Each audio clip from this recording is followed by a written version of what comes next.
Hey everybody, I'm very excited to have Angela Mays with us today, and I'm going to give you a chance to introduce yourself more thoroughly. But you are an MBA and a CFE, and you can also tell all of us what exactly CFE stands for. I know there's so many letters people have, but you've owned your own company now for almost 10 years.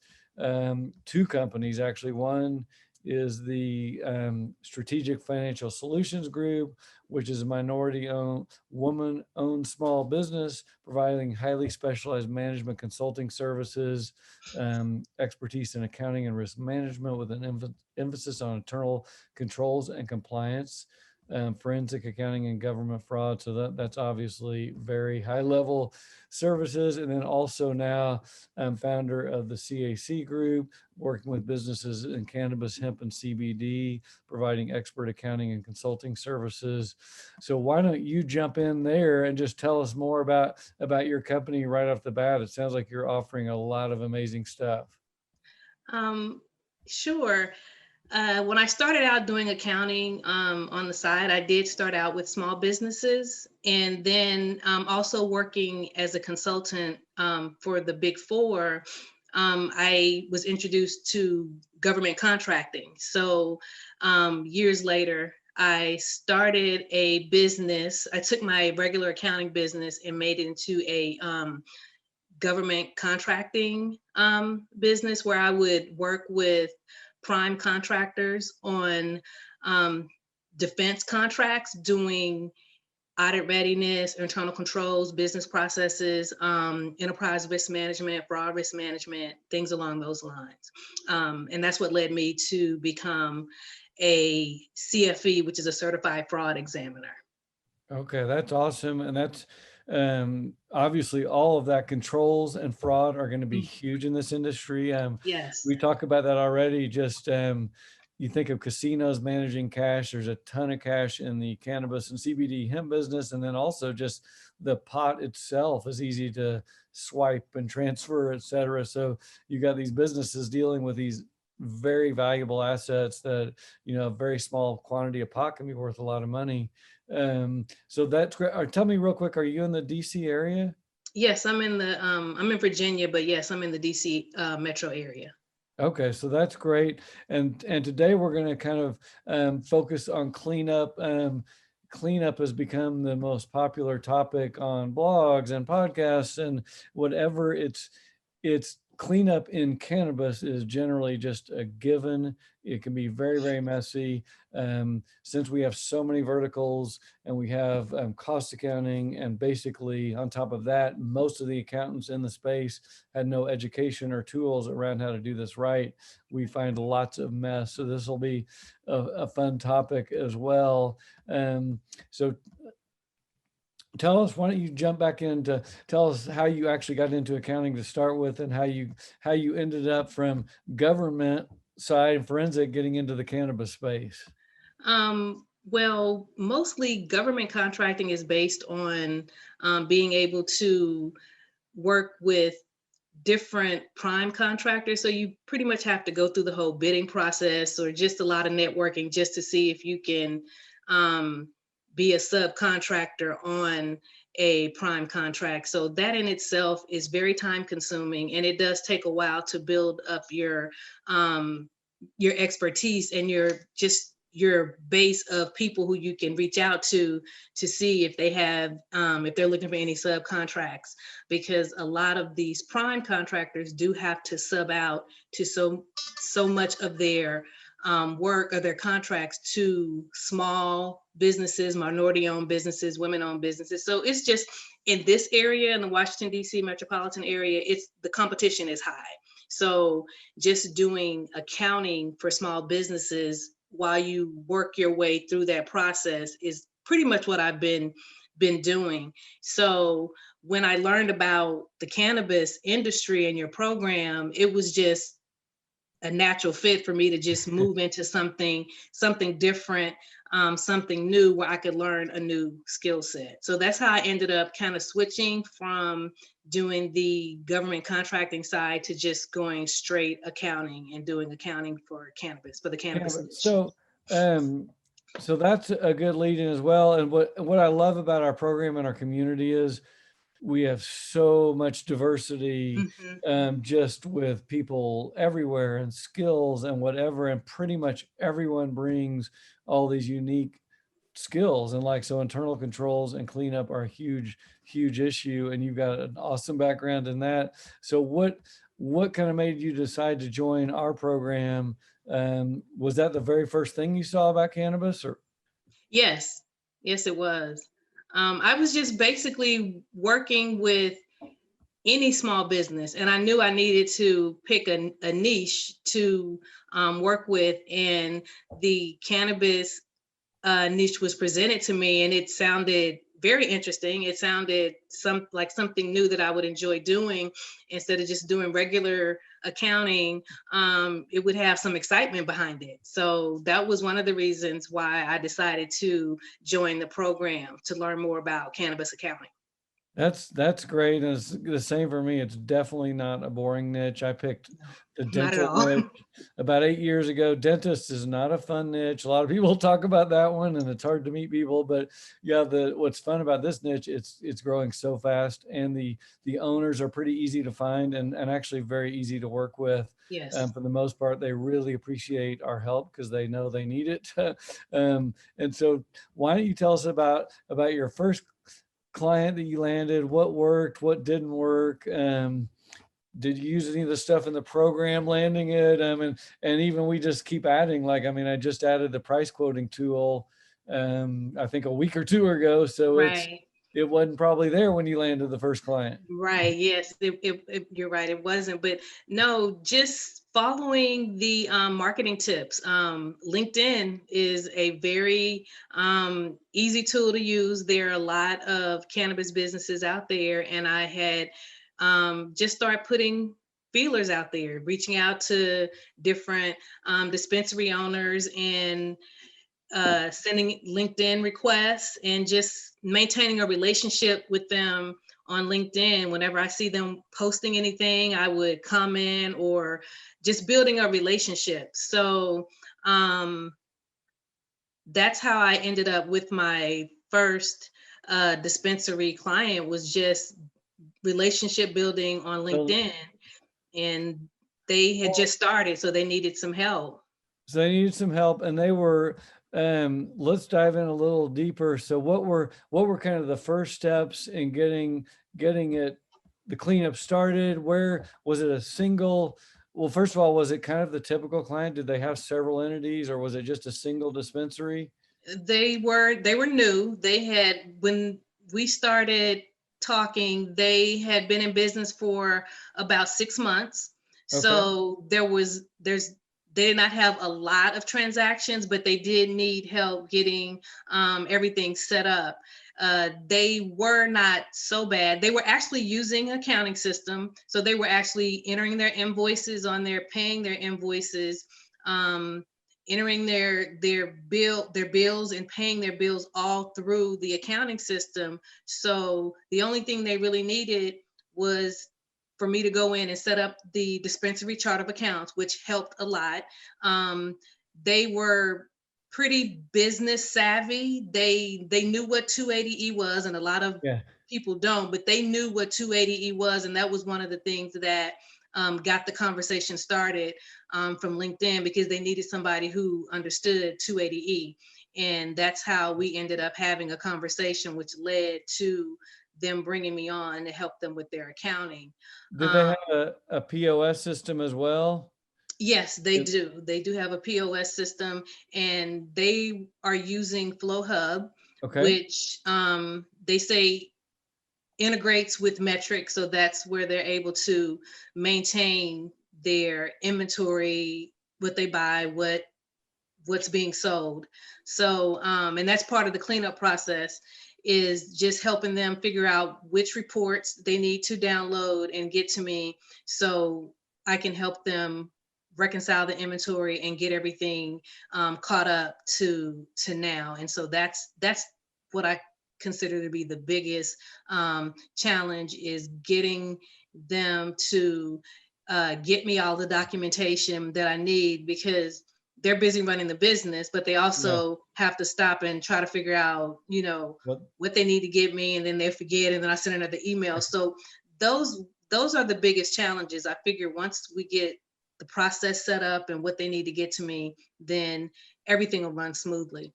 yeah, once you and that's a great point. So you've got Flow Hub, you've got an accounting system, and then you got Metric, and you've got to reconcile the three.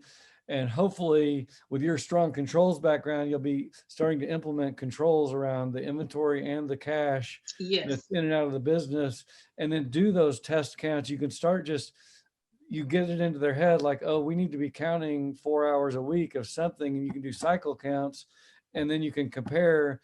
You count, the gummy bears on the shelf, and you compare it to metric. You compare it to the POS system, to the invoice in the accounting system, and you start to find differences and show. And then they actually appreciate it. They're like, oh, I thought Flow Hub and Metric agreed with each other because they're integrated, and maybe they don't. And then Hmm. they start realizing that you find and fix those errors, and they're going to really appreciate that. Um, Yes. as you grow, are they open to putting, sometimes when I document accounting policies and some of our control stuff, are they open to putting that stuff in? Yes, and they've actually brought that up to me. So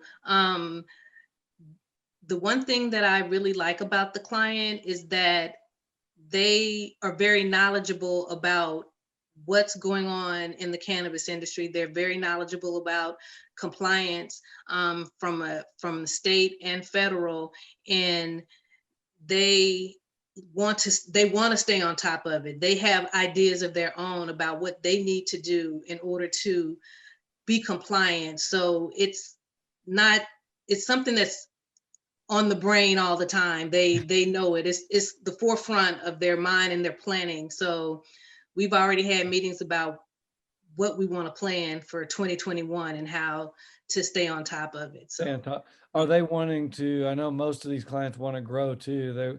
They're usually like planning second dispensary or a farm or something. Some are just stay with one store, but it seems like most of them are trying to grow. yes, they are really looking to expand and grow their operations and get other dispensaries. So they want to make sure that they have all of their financial systems set up, controls in place, and to see what they need as far as capital and just how they want to operate moving forward. So they bring it to me, like I don't even really have to mention a lot Yeah. of it. They've already thought about it, and they're just really excited. And it made me feel good to know that they have me on board, to provide guidance, to help them get it cleaned up, to get it set up, and so we can move forward into Yeah. 2021 and plan and do some planning. And So that's awesome. And you brought up a good point about how some of these new owners, as we see this sweep across the US, there's so much capital coming in the space. And maybe in the old days, especially where I am on the West Coast, you get people that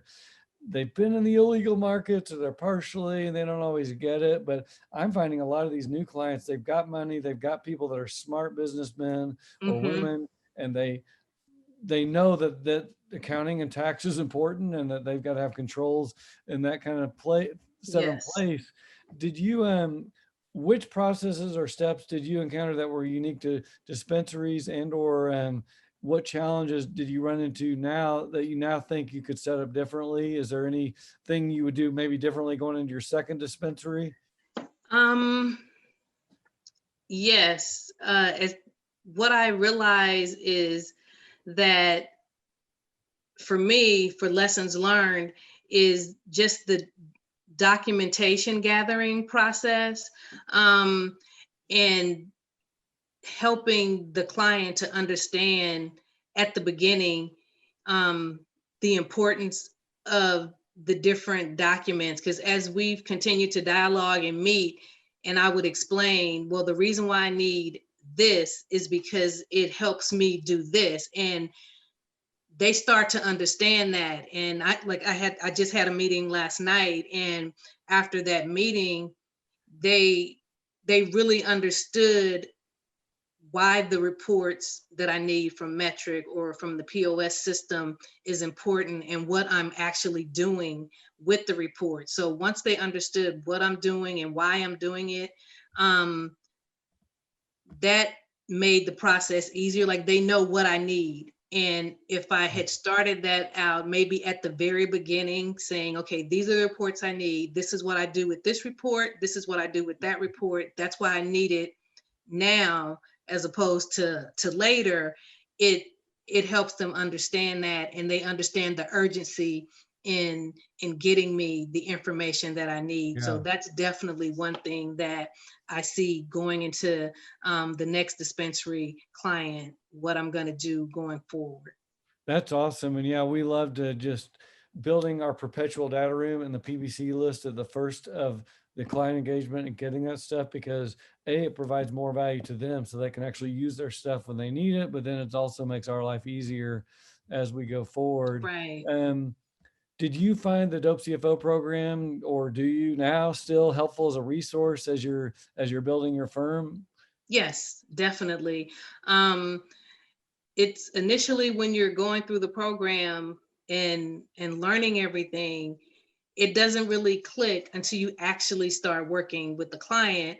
But the good thing is that it makes you understand the processes and why you need the information you need. So I went through the program and went through the training initially, and now that I have been working with clients, I'm able to go back through the program, do some of the trainings, and download the materials and actually use the materials while I'm working with the client. It's just, it all connects. And That's that's awesome. one of the things that I found to be very valuable.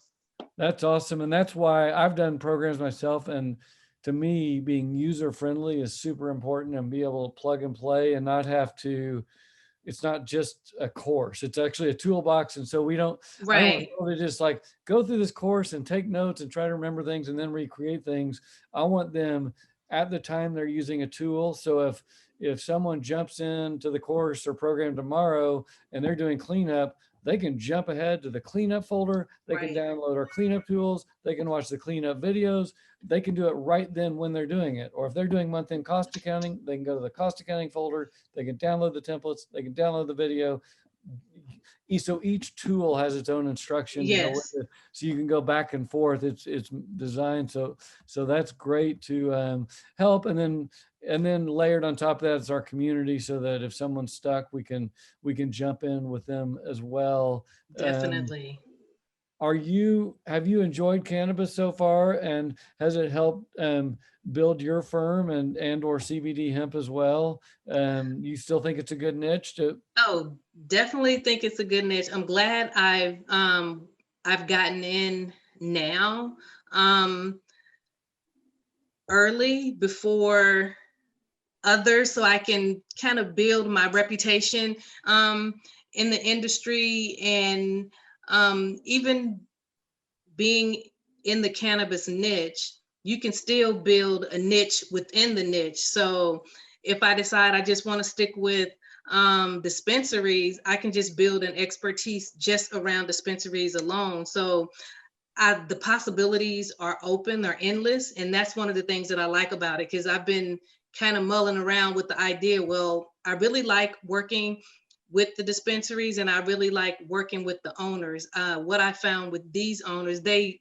really truly appreciate the value that I've been able to bring, the knowledge that I've been able to bring to them. And literally after talking to them last night, he just had breathed a sigh of relief after we just went through everything. He was like, now I really feel so much better than I did a couple months ago. So, and that made me Yeah. feel really good. Like I was actually bringing value and just helping the client. So Yeah, that's I really like awesome. that. to hear, because that is what it all comes down to. We are bringing value, and so Right. our whole value proposition is, look, we're bringing you the kind of Mercedes-Benz level value, high quality. Yes, we charge a big fee for it, a high fee, but at the end of the day, we want them to feel like they've invested and there's an ROI, and that they're so happy to actually pay us that high fee and do the good job. So that's awesome, and I'm sure with your other background in fraud and controls and forensic accounting, that is going to be huge as well. You Yes. probably have more people reach out to you on that side. Yeah, you may even land engagements where we've seen some fraud things where people need I actually worked on one with this is a ways back, a billionaire out of New York invested in dispensary on the West Coast, lots of money, and there was fraud going on, and they had to bring in someone to do forensic work. So there's going to be a lot of that in this space. Um, let's wrap up with, you can tell us anything else you want to share or advice for our listeners, whether they're business owners and or accountants thinking about the niche. And then finally, also tell us where business owners can find you. And I love your name. Someone was telling me yesterday they couldn't think of a good cannabis accounting name, and I was like, there's a lot of names. Yours is super creative. um, sure. One of the things that I would definitely say is, don't let it be intimidating. It is a lot to learn, but it's very interesting. What I've learned as far as inventory and cost accounting, because that was not something that I did before. I worked with service businesses and like general contractors and things like that, but and it can be a little intimidating when you look at the different the codes 471 and 280, and just trying to understand it. It can be overwhelming, but don't let it intimidate you. That's one of the things I had to get out of myself's way in order to tell myself, okay, you can do this, you can learn this, just take it one step at a time. So and don't be intimidated once you get your first client that you can't do it, because it's like riding a bike. If you've done it for any other client, you can do it for your cannabis clients. It's just a different type of accounting, but it's still accounting. So just have confidence in yourself, and also to rely on the group and the resources, because everybody, what I love about the group is that if you post a question, it's going to be answered, and it's going to make you feel a lot better about providing the services to your clients. So don't let it intimidate you. Just do the trainings. And once you get your client, just realize that you're not alone. You have a community of experts that are there to help you. That's some great points you just made. One about you have this community of experts, and like you say, if you post a question on anything under the sun, it will get answered by likely me and several other people, and Mm-hmm. oftentimes it'll get into a discussion. And so, I use it myself, and so we have that national group that we can now compete with big, huge firms, because there probably isn't a community in the US as robust as ours with the Right. 300 plus individuals. So that's awesome as well. And then, like you say too, I heard this: perfection's the enemy. Just have the confidence to get started. I read some quote, I was trying to think about it the other day, that it said there's something like 8 out of 10 accountants out there are very confidently offering services to clients and doing things wrong. And so don't be, if we can be confident that we're actually going to be doing things right for them and adding value, we're just helping these people. When you just think of it, you're helping them. Even if you do one little step at a time, you don't have to do everything at once. You just take one step at a time, and it adds that value. And then finally, I'm going to let us know where to find you: the bluntaccountant.com, Yes. BLUNT, Blunt. Yes. Did it take you long to come up with that name? um Actually, it didn't. I don't know why it came to me, but once I thought of it, I was like, okay, you need to get this this trademark. So Well, it's a, I had someone create me a logo, and then I hired an attorney to trademark it for me. So well, that's awesome. And it's, as people out there, I get this question, oh, there's no names left, or I look for cannabis accountant or whatever. There's so many, look at some of these kind of slang words. So blunt is great because it's kind of a slang term, but it's also like, you want to be blunt and assertive right, as it's an a play on accountant, words. So yeah. play on words, and you can, it's easy to remember. Hmm.